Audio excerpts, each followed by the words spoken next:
Hello, everybody, and welcome to By Design with Dr. Erika.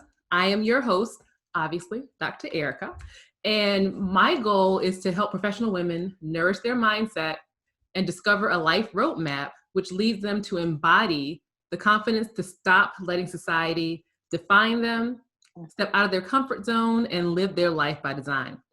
I created this platform here, this podcast, as a way of highlighting amazing women that are doing just that. They're embodying that mindset, but they're also living proof that we are not bound by the rules of our titles, our roles, or society's expectations.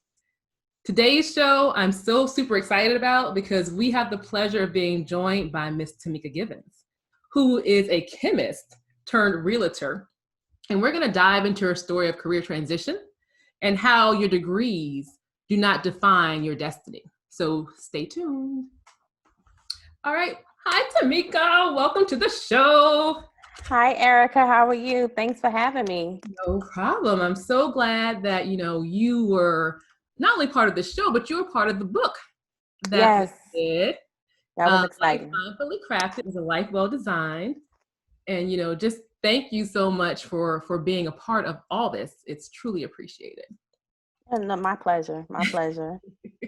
Who knew someone like it's just really my life. So to have someone like design what you're doing, and your goal, and it's like, oh yeah, and to find what I did exciting, I was just like over it and ready to move on to the next chapter. Oh my God. And when I tell people, they're like, oh my gosh, like, wow. And I'm like, oh yeah. It's just what I do. I do right. Exactly. While Tomeka's being quite modest, let me give you a little bit of a background about her. She is a certified new home co-broker specializing in sales of new construction homes. In addition, she specializes in first-time home buyers, veterans, and relocating families nationwide. She is a distinguished member of the Morgan State University Alumni Association, the National Association of Realtors, and a life member with the Real Estate $1 Million Association. And she is a recent recipient of the 2020 Greater Baltimore Board of Realtors President's Award for her work in serving and educating in the underserved communities. So yeah, you were being very modest. I am. I have a really hard time. It's funny when I, give my, I guess, intro. Mm-hmm. I'm like, oh wow, I did. I don't really keep track. I'm in the trenches. I just get it done. I do what needs to be done. So it's like, right. Oh wow, I did that. And to hear it is crazy. It's like, oh yeah, oh wow, I did that too. Oh, I forgot about that. It's crazy. So you did a lot. That was just part of her bio, by the way. I can't even read it all. So yeah, you've been doing a lot. You've been staying busy. Yes. Staying busy. Yes. And it's so funny because one of the reasons why I'm excited to have Tomeka here is because we met when we were like 14. Yeah. High school. 14. We went to high school together. So this is truly a pleasure to kind of reconnect and just kind of catch up. Yeah. And it's funny because in high school, we were both, science and math type of chicks, STEM girls. Yeah. But I never knew you were headed down the route of chemistry. So how did that happen? Like, was it a teacher in high school that kind of did It absolutely was. Miss Laura Nelson. I don't know if you remember Miss Nelson from Booker T. Yeah, she was my introduction to chemistry. But not even just my introduction to chemistry. She actually was the reason I came to love chemistry. I mean, she broke it down and made it so simple. And that was one of her favorite, and I still use it to this day, KISS method, keep it simple. Instead of saying stupid, she said student. So keep it simple, student. So she would break it down and make it so easy. And I just came to love it. And it's, and it's something I can prove too. That's one thing about math and science. I didn't like math, even though I could execute it well. But science, is something that I can prove. So it just made it come easy. If I can prove it, then, it's pretty much easy. So she was, I give all of my, and then I remember her saying something like, yeah, if you major in chemistry, you get a job, you make money. So my antennas went up like, oh, really? And the rest is, yeah, right. So I was like, oh, okay. And I happened to love it and I was good at it. So I was like, oh yeah, it's on. So, and I, majored in chemistry, did some internships and got my degree, and the rest is history. Right. Okay. Yeah. And then you went on, you were working in a lab, right? And Yes. doing all that. And, one of the reasons why your story is so important to this platform in the book is because you got your degree in chemistry. Yes. You were doing your quote unquote dream job, making your money. Yes. But something happened and you wanted to do something different. So kind of walk us through that. Kind of what was that like, being in your ideal role, but maybe missing something? Right. So, upon graduating from Morgan, I already had a job offer. I love chemistry. I'll always be a chemist at heart. It was the industry that I fell out of love with. And in the midst of me falling out of love with chemistry, I started to gain an interest in real estate. And learning more about it. More so initially it was from an investor standpoint. But then eventually, when I was embarking upon getting my, taking a pre-licensing class, I had an awesome teacher, and she just educated me about the history of real estate and, the inequities that have taken place. And it actually I had a flashback as to when my mother bought her first home. She had a terrible agent. I'm gonna be just honest. And my mom was essentially a commission check to this agent. Like, this agent didn't break anything down. It wasn't a exciting process. It was more like, oh, I got a house. I signed these papers and that's it. And it was like, yeah, so, whereas with my clients, I make it a whole production, when they go to sell it. I have seen your social media page. Yeah, I make it a whole celebration. Yeah. Yeah, so it wasn't like that with in fact, my mom, while she was under contract, she lost like 20, 25 pounds from stress, just from not knowing, not being explained the process, what comes next. And I made it a point, I'm going off on a tangent here, so I'm gonna go back to the the transition. But, I fell out of love with the industry of chemistry. Just the whole politics of corporate America. And I'm sure, anyone watching this, who's a person of color who worked in corporate America already know what it is. Like, you have to work 2-3 times harder than your counterparts. And, and it just kind of depends too. I won't say that's the case for everyone, but I hear it a lot, from people I speak with who have done the same thing. Because originally I thought I was going crazy, honestly. When I was even entertaining the idea of leaving the lab, I thought, I'm like, what's wrong with me? Why am I thinking like this? But I genuinely was not happy.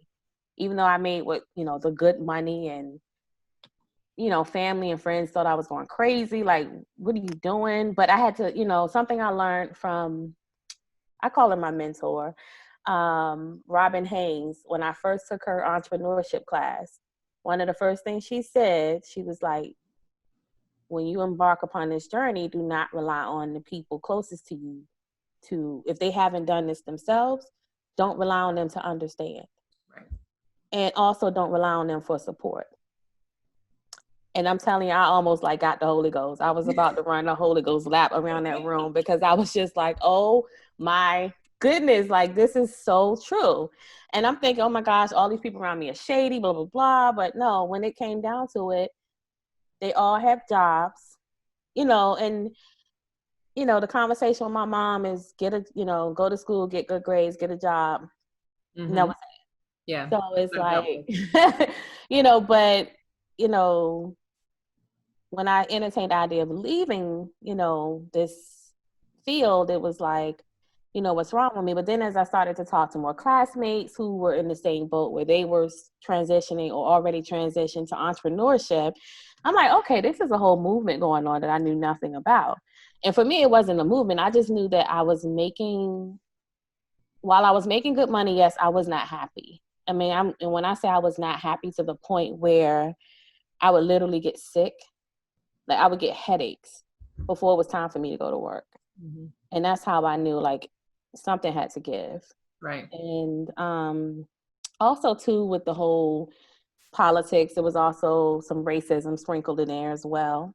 And, different, how that goes, tactics. And I'm like, listen, I'm not here for the foolishness. I'm here to work. Mm-hmm. If you don't like me, fine. I'm here to work. I'm not here to make friends. I'm here to work. I can be cordial with everyone. I respect everyone, but I'm not taking any disrespect off of anyone. And, so it just got to be too much. So fast forward, the laboratory that I was working out of, they decided they were going to close. And oddly enough, while everybody's like, oh my gosh, what are we going to do? I'm like, yay. So I was like, oh, right. But and you know what? When they announced it, I was more so like, oh, this will be my excuse. Mm-hmm. I have a valid excuse now. Like, okay, this is it. So now people won't think I'm just going loco, leaving the good money. Now I have a valid reason without being judged. Right. So were you taking the entrepreneurship class while you were working, or did that come after you found out the company was kind of closing? So I actually got licensed 2 years before. Ah, okay. I was dual career. Okay. So my first 2 years in real estate, I was dual career. Okay. And going into my second year was when I learned about the entrepreneurship class. And it helped me to understand, like, the entrepreneurship is like not what everybody thinks it is. It's a lot more. It sounds cute. It sounds sexy, but it's a lot of hard work. It's not an easy transition. If you have a selfish bone in your body, entrepreneurship is not for you, especially when you have staff, you know what I mean? And staff or contractors that you have to support and pay as well. So with me, I don't have staff, but I do have contractors that I pay to do different services for me to keep my business, rolling. And sometimes you have to go without, and that's the part they don't tell you. You have to go without in order to make sure your staff, because me, I will go without, pay my staff to keep my services, everything rolling, because I know I know the money's going to come back. I may have to miss out on this one, but it's like a well-oiled machine, if you will. How did you handle that during your first years? Because I mean, that seems like something that you gain and you appreciate, right, as you grow in your entrepreneurship. But the first year, I may be like, oh my gosh, like. So, well, in all honesty, you know where I come from, right? Mm-hmm. When I was a chemist, I always lived modest. So I saved profusely. Like, I saved as though every check was my last check. I'll just say that. So having a nice cushion, when I made the transition helped tremendously. I didn't have to go to a bank. I didn't have to make any phone calls for anyone to help me or anything like that. Right. So that's always, and like I said, I believe in planning. So I kind of planned it out. And then, like I said, when the laboratory I was working out of announced that they were closing, I was like, oh, for real? Yay. Like, this is my excuse. This is, and the excuse part was actually more so for my family, specifically my mother, because my mother's like, what is wrong with you? You're leaving the money. Are you crazy? Like, are you on drugs? And I'm like, no, I'm unhappy. And I'm like getting sick. So that, and something else I didn't include too, I work with different hazardous materials. And while I was working, for the 14 years that I worked in the lab, I had 3 colleagues pass away from pancreatic cancer. And I was not, and granted, these were veterans. They had been working in the field 20, 30, 40 years. And, not a conspiracy theorist, maybe a little bit, but I wasn't convinced that it was, random. Mm-hmm. I know for sure, I read the material safety data sheets of all of the chemicals we use, and, so long story short, I wasn't convinced, that their deaths were random, right? You know, like haphazardly. So I was like, yeah, between that, you know, potential health issues, and I was like, yeah, it's time for me to roll up out of here. Right. So, No, I get that, you know, the whole not being happy and the health issues. mm-hmm. When I was in corporate, I had the same thing. Like Sunday nights would come and like my stomach would hurt because I Yes, knew I had to go in the next day, yeah, you know, or if I had to do a trip somewhere, it would just be my GI system was a mess. yeah. So it's lots of ways that your body tells you like this is not good for you, Mm-hmm. and a lot of us ignore it. So yeah, I get that. And you talked on, you know, one thing about other people and their opinions of, you know, you leaving this great job, great money, to do this, you must be crazy. And I had to have those conversations with my family as well. And one of my hardest was my dad. Because like you know, like we grew up in the same area, same Right. point. Get a job, no, go to school, get a degree, get a good job with benefits. So telling him he was the very last person I told. And it was like heart-wrenching to get it out Mm-hmm. and to tell him. So I'm just, you know, curious, how did you go about having that conversation? Um. Well, you know what? It was kind of hard, but it wasn't, because you know me, I got down to the nitty gritty. Who's helping me pay my bills? And that list was non-existent. So with that said, it was like, guess what? Yeah, I am leaving the job. The lab I'm working in is closed. You already know I can't stay in the place. Blah blah blah. So this is what's about to go down. Actually, the hardest person it was to have the conversation with was my son. Really? Oh yeah, because you know, I actually sat down with him. His opinion mattered more than anyone else's because I was his sole provider, and I sat him down and I explained to him what I wanted to do, and I said, I kept it real with him. I was like, listen, it's gonna be some times where we can have crab cakes, and there'll be some other days where we might have to have fish sticks because he loves seafood. You So are in Maryland, so you're in a good yeah, place for that. right. So, and I was like, but I said, I am unhappy with where I am. He was in middle school at the time, or going to middle school, but he has an old soul and he's well beyond his years. So it was like talking to a little old man. I said, but you know, going into real estate, there's so much more potential for me to touch the lives of people who want to buy homes, and the potential to make so much more money is there. You know, I said, and my schedule will be flexible. You know, it won't be so rigid. I'll be home when you leave out in the morning. I'll be home when you come home, and you know, after school, and yada yada yada. Now I'm sure Foresight, if he'd known that now as a high schooler, he'd have been like, stay at corporate America. But I was like, so what do you think? Let me know what you think. And he paused for a second, looked up in the air. He's such an old man. Put his hand on his chin. He was like, "Make the money, mommy. Make the money." And so I was like, boom, that's it. And it was full steam ahead there from there. Oh wow. Yeah. He's like, make the money. I'll never forget. He was like, make the money, mommy, make the money. Oh wow, that's Like, amazing. all right, it's on. So, you know, I took him along the journey, you know, and I told him, you know, the transition isn't going to be easy. It's going to be some rough patches. It's going to be some early mornings and some late nights. And, but he rode along with me, you know. For a minute, he didn't think I was working. He said, Mom, you don't work. You're on your phone all day. And I'm like, yeah, I'm drawing up an offer from my phone. And it got to a point where I had to start showing him my checks. Oh He's like, wow. oh, you are working. Yeah, stay on the phone. Yeah, you stay on the phone. So, right. So, and then I was like, yeah, everyone I show, you know, I sell a house to, you know, and I sell them a house, I get paid. So he became my little personal marketing. So I actually, in 2016, I got my biggest deal from him. He, his You got guidance counselor. Oh, seriously? Yes, he was telling people my mom stuff. He was actually telling people I was a pimp. I was a real estate pimp. He's like, my mom she's a pimp. She pimps houses. I was like, Trevor, please don't, no. But this show, Fresh Off the Boat, there was an episode where the mom was selling real estate and they were calling her a real estate pimp. So that's where he got it from. And I was like, Lord, no, please don't do that. It worked. Yeah, it did. And then I had one of his teachers come to me and he was like, Miss Gibbs, I owe you, the check is in the mail. So I'm looking at him like, what?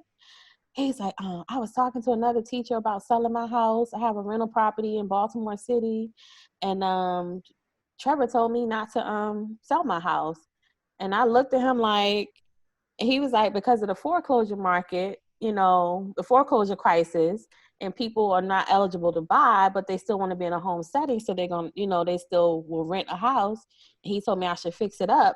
And I was so shocked because I had no idea he was listening to me explain this to people. And he was like, that's a good idea. He was like, did some research or whatever. And I could still get a nice little piece of change for my house if I fix it up. He's like, so I owe you a check. Your check is in the mail. And I was like, oh, wow. Yeah. So I had no idea that my son was like listening to me tell people that. It's wow. Mm-hmm. It's amazing what kids pick up on when you don't expect it. Yes. So, okay. This just popped into my head. So we're talking about, how Trevor was listening in and you kind of changing your perspective from what we grew up in terms of degree. What's your take now on like how you expect Trevor to grow? Oh, I purposely, the conversation my mom had with me is nothing like the conversation I have with him. My conversation with him is, yes, please.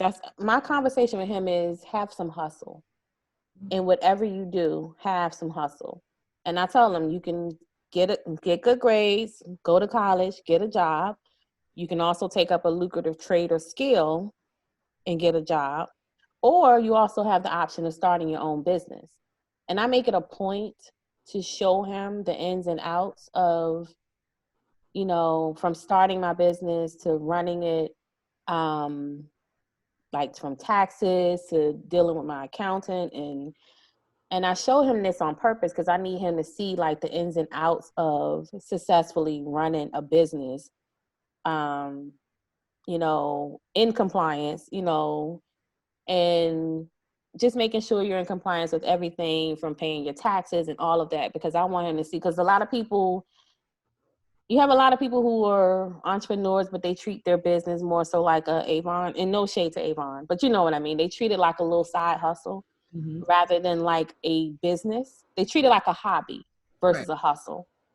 And, customer service, everything. So I make it a point to show him. So like even right now, especially what I'm seeing as a realtor, how student loans are knocking people out of the running to try to purchase a home. I had a young lady who was only able to buy a house because she got in a car accident and she got a settlement for her student loan debt.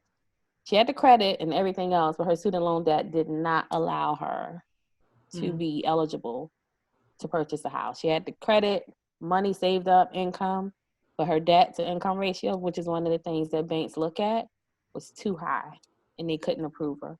And it's horrible because it's like she almost had to die, to get a settlement to purchase a home. So I'm telling him, as much as I would love for him to be a Morganite, because I'm a Morganite, or go to any school, I'm not really pushing him.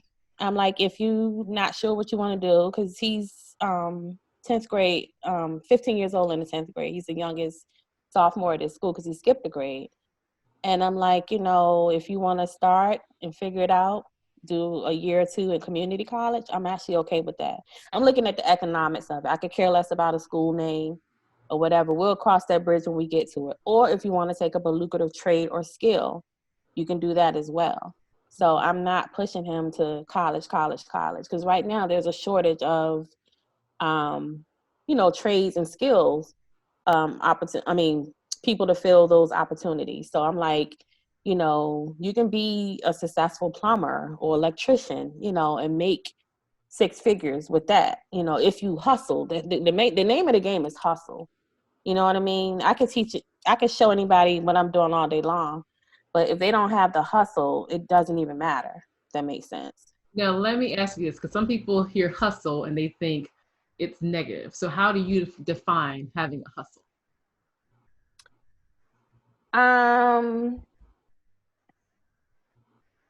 How do I say this? For one, I make myself available. For instance, when I was part-time, when I was dual career, I learned really quickly while I was dual career as a realtor that I have, if I'm going to be in this to win this, I have to be full-time. No shade to those that are part-time, because I started off part-time. But if I'm going to service my clients the way they need to be serviced, I have to be full-time. And even when I was dual career, I had agents who were full-time that's, filled in for me as needed. And I would just pay them a fee so that they could be there for my clients. So, but I think hustle comes down to being available as needed, to investing in your business, spend money on marketing, different equipment, different software I need. I have everything I need to successfully run my business. And if it's something that I need or something new I need to pay for, I don't blink about it. Cut the check, let's go. Whereas, oftentimes people, oh, that's too much money, but it's an investment. It's in your business, an investment in your business. And I think that's what separates the hobbyists, if you will, from the hustlers, and just being, like customer service. Customer service is everything to me. I'm really big on customer service. I'm not selling the most real estate out here, but I genuinely care, especially in this field. And, we know a lot of inequities that go on. Even now in 2020, I genuinely care about my clients, right. And I tell them I'm in the business of not just getting you in the house. I'm going to keep you there. So I don't care if the bank pre-approved you for $500,000. Your budget is screaming 250. Right. So let's look at some houses in 250. Like, right. I don't want to be in a position where we might as well schedule foreclosure as settlement. You know what I mean? So, and they appreciate that. And I tell them, I'm the realtor. I'm going to tell you what you need to hear, not what you want to hear, but you appreciate it down the line. Right. So it sounds like when you think of hustle, it's like being all in for your business. It's being a business. I am a business. Thinking of yourself as the CEO. Right. As the owner, as everything, and making sure that you're there for the long haul and that you're there for your customers throughout the entire process, and not just being wishy-washy about, I'm going to wake up today and I'm going to work, but then the next day I don't feel like it, and it's being all in. Right. It's all in. And I don't just run a business. I am a business. I never leave an establishment and somebody doesn't know I do real estate.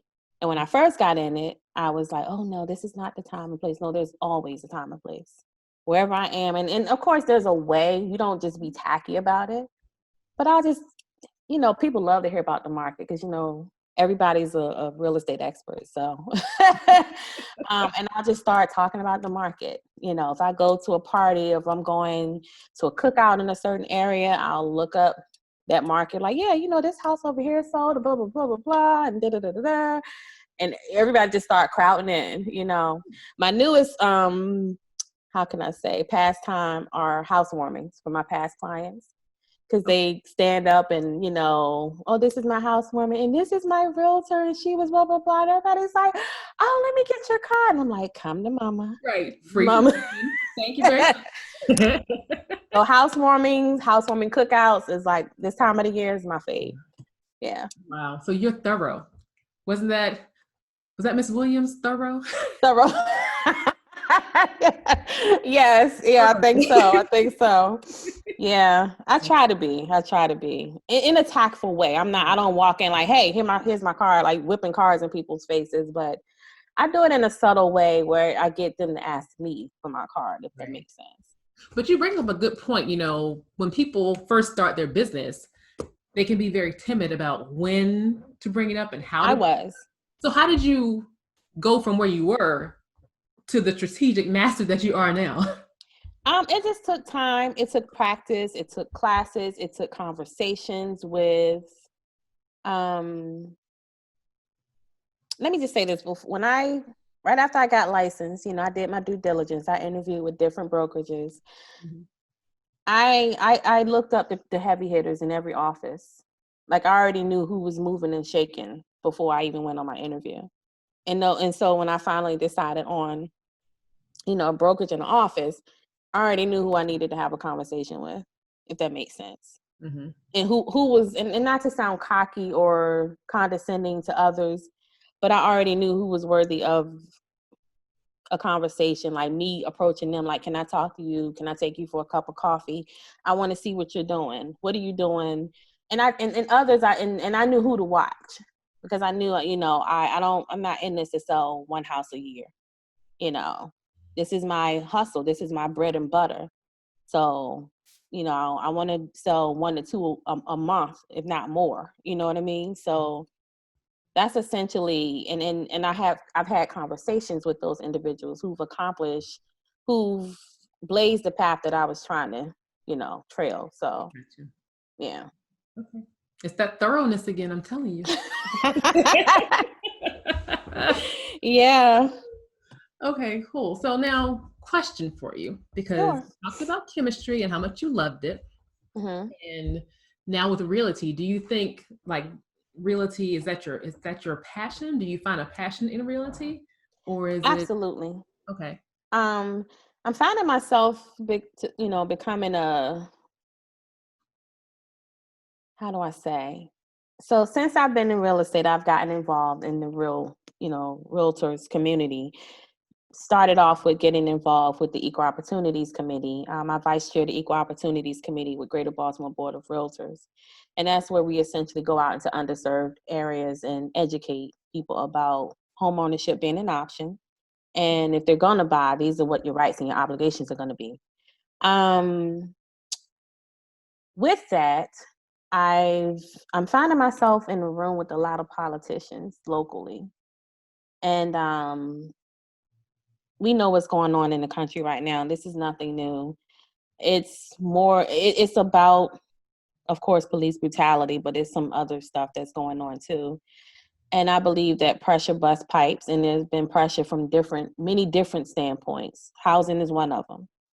And just seeing the inequities that happen and go on, and I'm in a position to say something about what I'm seeing and actually doing something about it, or having a conversation with those. I wouldn't say me personally can do something, but been in a room with those who can.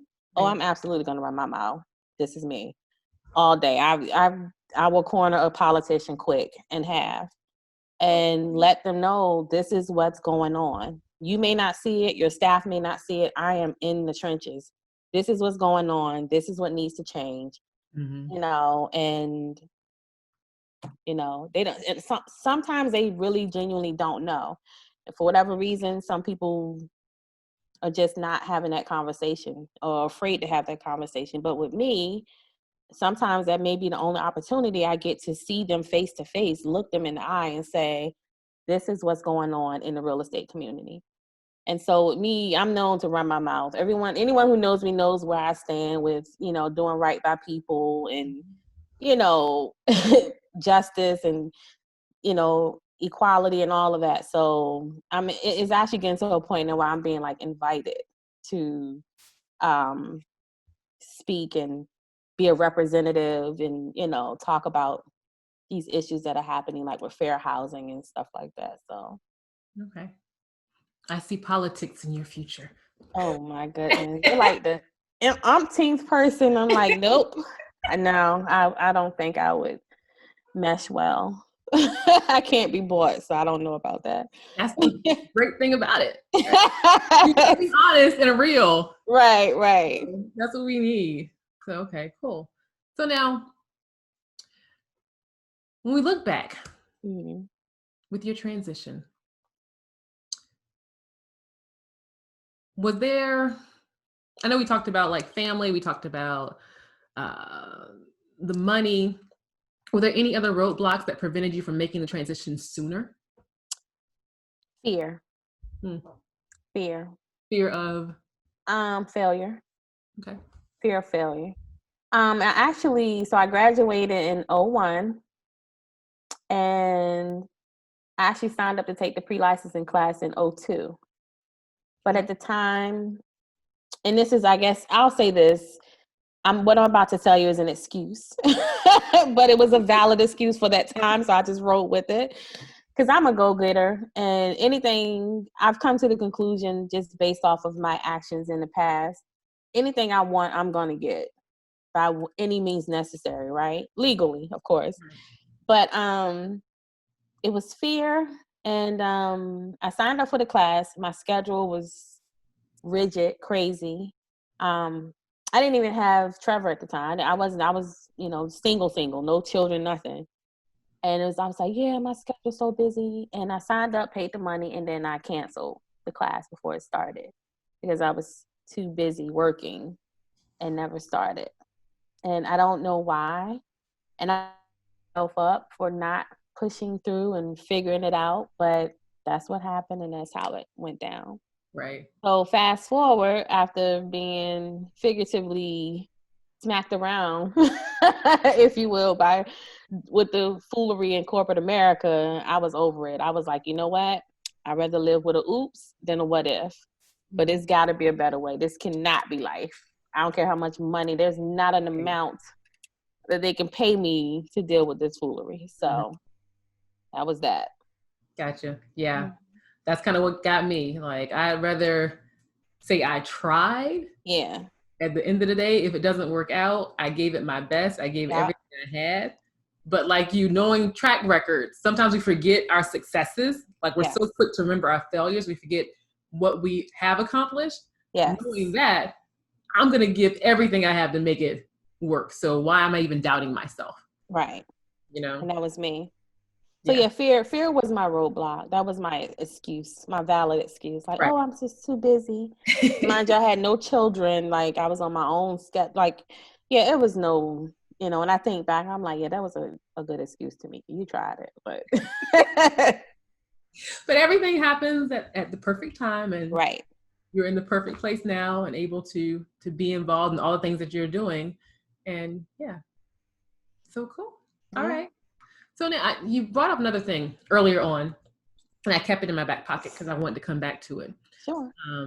You talked about your entrepreneurship class and your mentor, Robin, I wrote her name down. Robin Haynes. Okay. So tell me about that. Did you know to just go out and find this mentor? How did you I found a flyer in the library here in Baltimore about a free, free was the key word. And I was already plotting on my transition. So I was like, okay, let me see what's going on. So I attended the info session. It was at the library on 33rd here in Baltimore. And I'll be honest, I went in, I was somewhat cocky. I was 2 years in my business. I was like, let me go see what this little class is about. I just want to get in. Right. And because the class broke down like what the class was going to be about, the info session or whatever. I was like, let me take this little class and get some little marketing info and blah, blah, blah, blah, blah, yada, yada.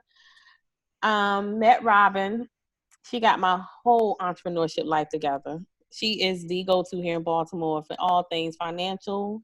She actually just published a book, but she teaches a entrepreneurship course. And basically the basis of the course, every week you're learning a different part of your business plan.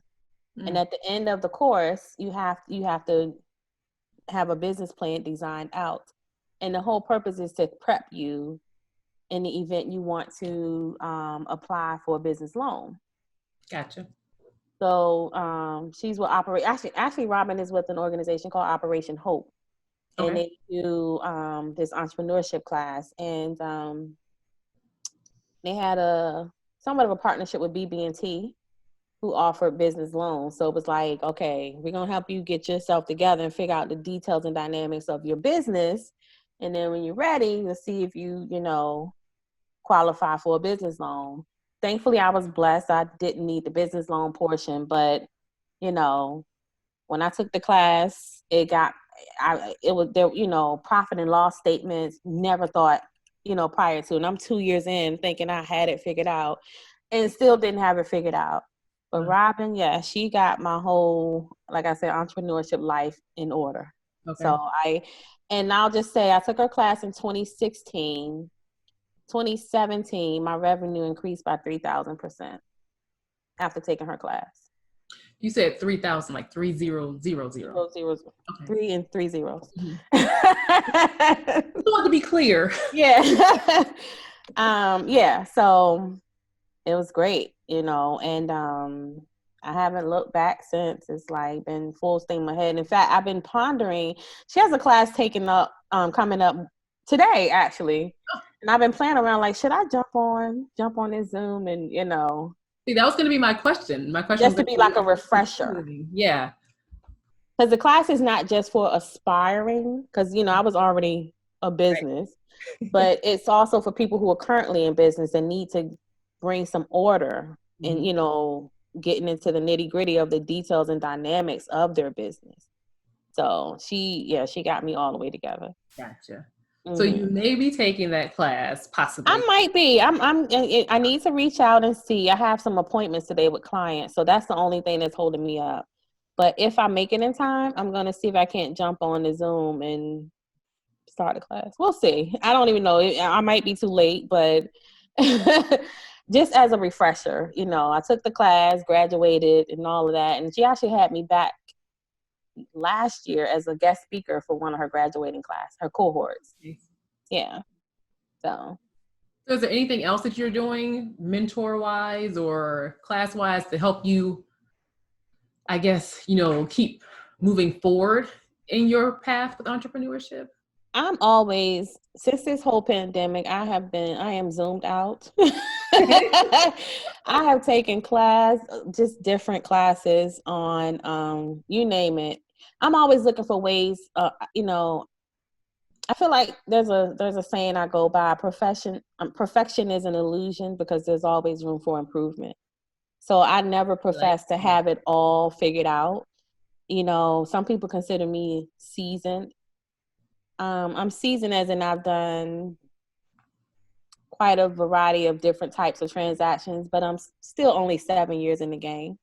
But there are people who've been in the business 20 plus years, and I get in a transaction with them. They're like, "Oh, wow, you taught me something different."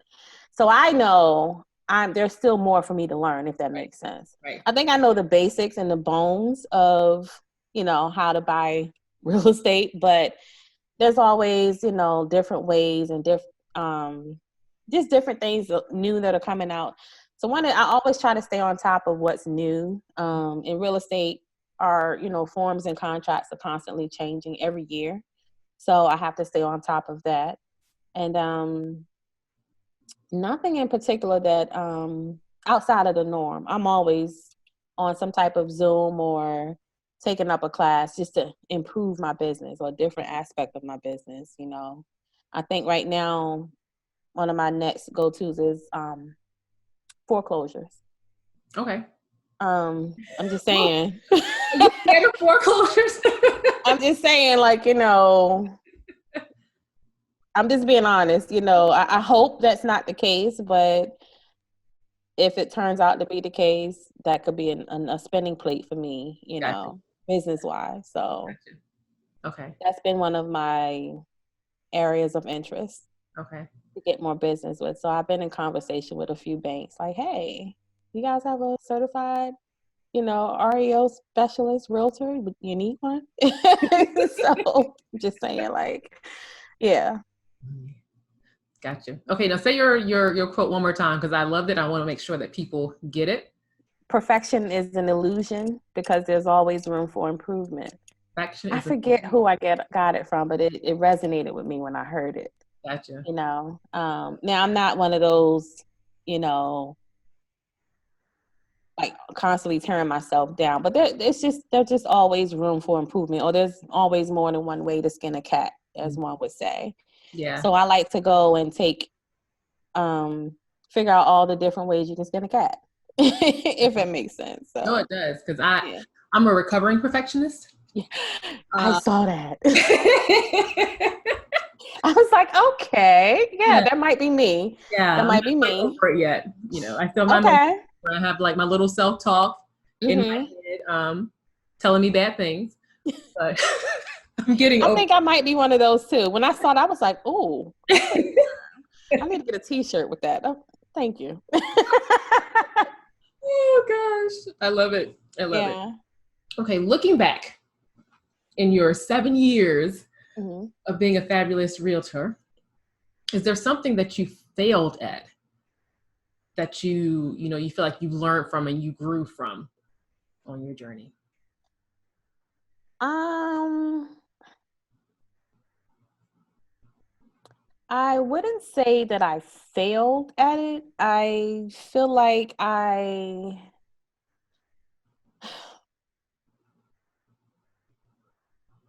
I procrastinated, Mm. if you will. It wasn't a failure because like I said, growing my business is still a process. I'm still not where I want to be, even though outside looking at people like, oh, you're doing them. I'm like, Right? I'm one of those people. Right. You got But me wanting to move to Baltimore, by the way. I be looking at your pictures of the houses. I'm like, oh, that's pretty. Listen, Ooh. you can always invest. Everyone's investing in Baltimore right now, literally from around the world. But I'm more so delayed at understanding to treat my business like a business, Mm-hmm. understanding consistency, understanding the power of leveraging, understanding that I can't be everything to everyone all the time. And that's when I knew at that point, I think it was 2018, or it might have been 2017, when I started having to hire contractors. Because I was like, okay, I just feel like there's just not enough hours in the day. Mm-hmm. And, I started off with a transaction coordinator. And let me tell you, it was the best thing ever. Like, I was actually able to attend a realtor tour while I had a contract being signed. My transaction coordinator was handling. You would have thought I was on a field trip somewhere. I was so like, oh, and I have time. And yeah, it was crazy. Because otherwise, I would have been knee deep in paperwork. Like, when my business started to grow, and that's what people have to understand. When your business starts to grow, you have to understand and learn the power of leveraging and allowing people to run your business for you. You're only one person. Right. You cannot do it all, or you'll be buried at your desk, in front of your laptop all the time. Mm-hmm. So, and no, it's not cheap, but my time is precious. My time is valuable. I'm, single mom. I have a son who needs my time too. And I just need to do like social things as well. Mm-hmm. That is something I kind of failed at. Social. Social? So not Yes. making time for like social with So I family. did social, but it was always business tied into it. I Ah, mean, social, like call my girls, let's hang out, let's go do right. lunch. Yeah, someone in this restaurant is going to know I'm a realtor, but let's do lunch. Mm-hmm. Not let's do lunch and talk about how we can do business. Let's Mm-hmm. just have lunch and catch up. So Gotcha. yeah, that's what I failed at initially. But now that I've learned the power of leveraging, Mm-hmm. I, am picking back up in the social. Okay. Okay, good. And it's funny, like that power of leveraging or delegating in my mind, and it may not be your type of perfectionism, but for me, that will fall under my perfectionism issue because I feel like I can do it better. I can do it best. So I'm not going to Oh, trust delegate me. because I'm going to be afraid you're going to mess up. No, so I've been through so that initial transaction coordinator I'm no longer with. So be crystal clear. Yeah, I'm the same way. I have trust issues. I really do. And I vet people and I dig in. Mm-hmm. I want to know I don't want to do your job, but I want to know how you do it. Mm, Because I'm sure there's a way I can tell you how to do it better or do it the way I need you to do it. right. But Right. I'm very harsh, and not in a bad way, but I need you to be a perfect. I don't want to have to tell you how to do your job. I want you to show me something, if Mm-hmm. that makes sense. If you're a expert at whatever it is you do, I don't want you coming to me asking me, well, what should I do? I want you to here's what I have, make that work. Right. I want to be wild when I come back. Exactly. Yeah, Like, exactly. oh, I would have never done that. Right. And so that's kind of where I am right now. Okay. And another thing I delayed at was surrounding myself with other like-minded entrepreneurs. So That's just last year, I joined my local chamber. okay. Um, Baltimore City Chamber of Commerce. So I'm surrounded by other entrepreneurs, which is definitely helpful. It's been helpful. So yeah. That's one thing I pushed back on for a little while. I would have friends that, they said they wanted to be millionaires. So they got to surround themselves with millionaires. And honestly, I would turn my nose up initially, like, that's just crazy. Like, just do you. But I never thought about it from the perspective of you want to be around those people because they've been there, they've done that. And even you can just get a glimpse of what their day-to-day is, what their schedule routine is. It just gets you that one step closer to getting to that level or that position or whatever it is that you have. So yeah, when you surround yourself with people who have blazed the path you're trying to, travel, you hear what you need to hear. You don't hear the no's. You don't hear the "Are you crazy? Are you on drugs?" You're like, "Oh yeah, I've been there. I did that." So it kind of reminds you, like, "Oh no, I'm not crazy. This is how it goes down." You do have your up and down days where you're like, "I'm on top of the world," and other days you like barely want to get out the bed because you're like, "Oh my God, I'm dealing with this crazy transaction. Like, I just want it over with," or whatever. So, but in it all, you have to stay consistent. Even good and bad days, you just gotta keep pounding. Keep pounding. So consistency, delegating. Any other piece of advice or one last piece of advice that you would give somebody that wants to sort of make this career transition, whether it's to a completely different field, a new job, or whatever? What would you say? Plan it out. I didn't wake up one morning and say, you know what, I'm over this. I planned it out to the T. Now, of course, there's that image going around where it has your plan and it's like a straight arrow, and then it has God's plan and it's like zigzag.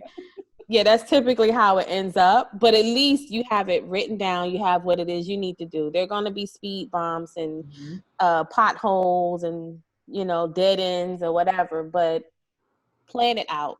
Plan it out. Even down to the finances. Like, if I leave my job, how long do I need before I don't know. You got to plan it out. I will say this for most, because something I see a lot with entrepreneurs, get a business consultant. I cannot stress that enough. I had a business consultant and would pay him, and my stomach was growling. Seriously. And we would meet at little places like, little coffee shops or whatever. Get a business consultant. If you have never run a business, you have no idea what you're doing. No idea. A business consultant is going to break down what your goal is and what you need to do to obtain that goal. And they're going to link you, a good one, that is.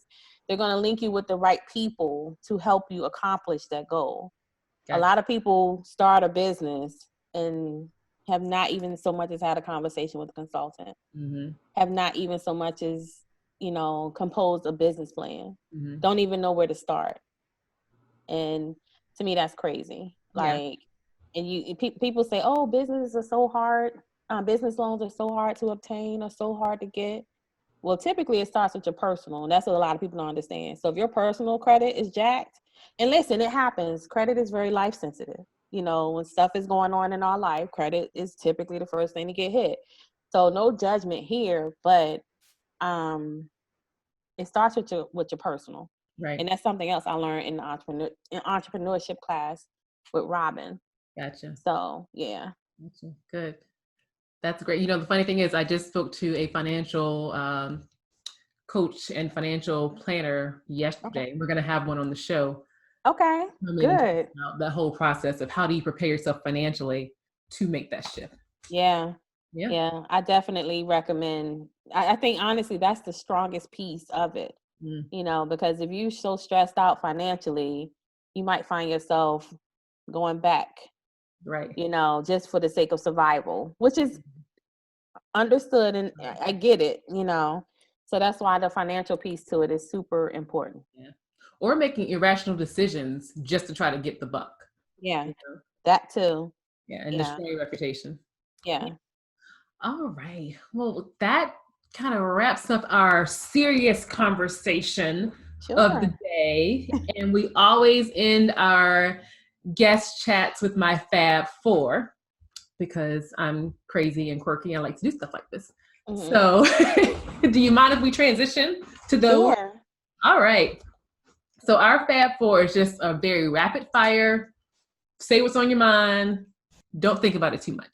Okay. Okay. All right, here we go. The first one is, if you had one superpower, what would it be? Oh, what would my superpower be? Oh gosh. Oh gosh, why is it so hard? If I had a superpower, I don't even know if this would be a superpower. Just create equality, just across the board. Just like, I don't know, I dream a genie and just yeah, and just see how things look and play out. You know what I mean? I guess I don't even know if that you would call that a superpower, but superpower. Yes, the ability to bring equality around the world. Yes, love it. Okay, if you could have dinner with 3 people, dead or alive, who would it be?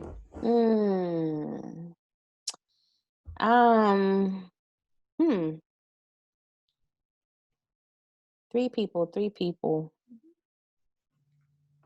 I would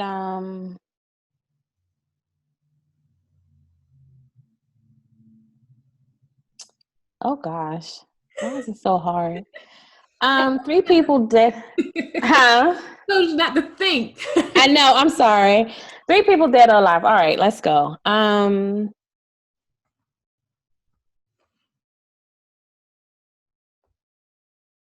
Malcolm X. Okay.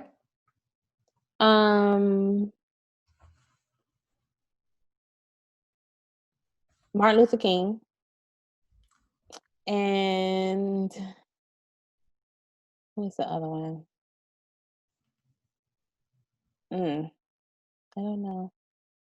I mean, those are 2 powerhouses right there. So they could take up the whole dinner conversation. Right.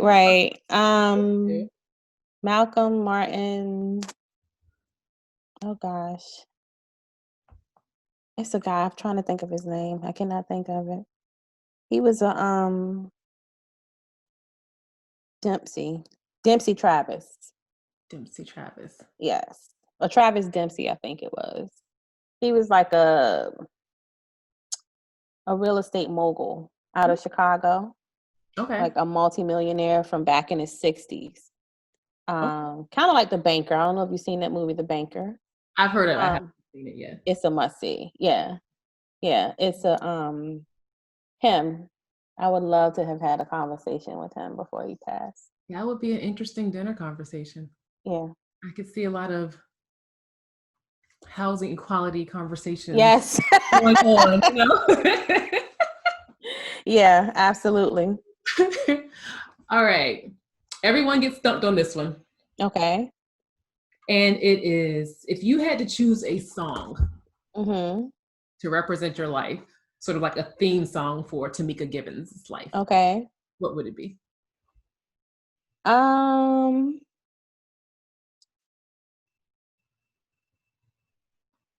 would say Alicia Keys, This Girl Is on Fire. I'll take it. Girl is okay. Y'all don't want to hear me sing. Y'all ain't ready for that yet. Okay. All right. The last one is a 3-part. Okay. No thinking. Just okay. I'm trying. Answer. I need you to finish the following statements. I love people. Okay. I dream about what this world would be if it were truly equality, true equality. What this world would be like. Gotcha. Okay. I am. I know this is so, I wouldn't say cliche, but you see it a lot. My ancestors' wildest dreams. I love it. Yeah. You're gonna make me cry with that one. And not to sound cocky, but yeah, I'm in a position that a lot of them risk their lives to put me in, and we're in a world where I can genuinely state how I feel, and as Ayanla would say, call a thing. And I'm in a room with individuals who are in a position to make change. So, and we live in a world where I can voice my opinion as a woman, right? And as a person of color. So, you notice the people I wanted to talk to were people who were in those positions and put their life, well, with the exception of Dempsey Travis, put their lives on the line for me to be able to do what I'm doing right now. Right. So, yeah. Great. Amazing. Thank you so much, Tomeka. Thank you. Spending time with us today. It's been awesome. How can the audience keep tabs on you, keep up with you, buy a house from you? So my Instagram is at Tomeka Givens.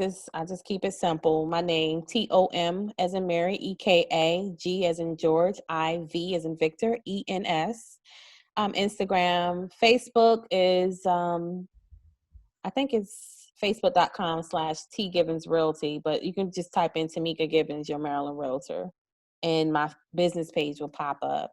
My Twitter is the worst. I shouldn't even mention Twitter because it's terrible. I need to just go ahead and deactivate it. But mainly Facebook and Instagram is where you can find me. My phone number is on there. And, for people who are looking to purchase nationwide and may not know of a realtor they trust, tell them they can get at me because I can find them a realtor. I only associate myself with people like-minded, professionals like myself. And by that, I mean people who actually care. Right. I don't just work with people because they're my buddy or, because if they suck, I'm not referring them. Right. Then it's a reflection of you. Yeah, exactly. So when I refer someone and I take, I keep tabs on who I refer. So if it's not right, next, let's find somebody else. I'm unapologetic about that because, this is a big deal for people. So it must be executed by someone who genuinely knows what they're doing and care. Right. Gotcha. All right. So you guys heard that. We're going to put all of her social media accounts and all the details in our show notes. So you'll be able to get those there as well. But make sure you follow her on Facebook and Instagram. And make sure you keep following us on Facebook and Instagram at Dr. Erika by Design. And if you've missed any of the previous shows, you can find all those on our website.